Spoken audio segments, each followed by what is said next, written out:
Hi hello friends, இன்றைக்கி இந்த வீடியோவில் நம்ம என்ன பார்க்க போகிறோம்னு சொல்லிட்டு பார்த்தீங்கன்னா, மணிமேகலை மற்றும் உசேன் 2 பேருக்கும் இடையே விரிசல் ஏற்பட்டிருக்கு. அது என்ன அப்படிங்கிறதா இந்த வீடியோவில் நம்ம டீட்டெயிலாக பார்க்க போகிறோம். வீடியோக்குள்ளே போகிறதுக்கு முன்னாடி நீங்கள் நம்ம சேனலுக்கு புதியவராக இருந்தால் மறக்காமல் சிபி ட்ரெண்டிங்கை சப்ஸ்கிரைப் பண்ணி ஃபாலோ பண்ணுங்கள். வாங்க வீடியோக்குள்ளே போகலாம். வேற ஒரு சேனலில் இருந்து விஜய் டிவிக்கு மணிமேகலை வந்தாங்க அப்படின்னு சொல்லிட்டு எல்லாருக்குமே தெரியும். அதில் கொஞ்சம் கொஞ்சமாக இருந்து குக் வித் கோமாளியில் ஒரு கோமாளியாக அவங்க என்ட்ரு ஆகி எல்லா எபிசோட்ஸ்லேயுமே சீசன்ஸ்லேயுமே வந்துட்டு இருந்தாங்க. அதுக்கப்புறமேலு ஒரு ஸ்டேஜ் ஆங்கராக போய் அவங்களுடைய லைஃப் படிப்படியாக முன்னேறிட்டே இருந்தது. அவங்க வந்து ஒரு ஹிந்துவாக இருந்து முஸ்லீமான ஹுசைனை அவங்க மேரேஜ் பண்ணிக்கிட்டாங்க. அதுவும் வீட்டோட பெர்மிஷன் இல்லாமல் மேரேஜ் பண்ணிக்கிட்டாங்க. அதுக்கப்புறம் லைஃப்பில் கொஞ்சம் கொஞ்சமாக முன்னேறிட்டு வந்தாங்க. அவங்க நிறைய சொல்லுவாங்க, என் பக்கெட் லிஸ்ட்டில் வந்து நிறைய இருக்குது அப்படின்னு சொல்லிட்டு சொல்லுவாங்க.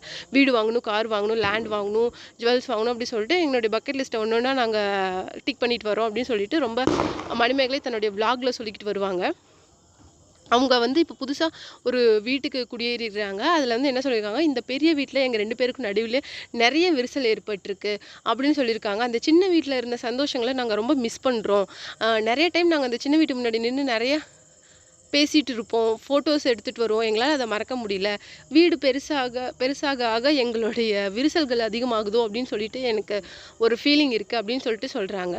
அவங்க புதுசாக கார் வாங்கி அதுக்கப்புறம் லேண்ட் வாங்கி வீடு கட்டி ஒவ்வொரு ஸ்டேஜாக போயிட்டுருக்கான்னு சொல்லுவாங்க. அவங்க மேரேஜ் அப்போ வந்து யாருமே இல்லை, நான் வந்து உசேனை ரொம்ப லவ் பண்ணி கல்யாணம் பண்ணிக்கிட்டேன், அவருக்காக நான் நிறைய பண்ணியிருக்கேன் அப்படின்னு சொல்லிட்டு சொல்லியிருக்காங்க.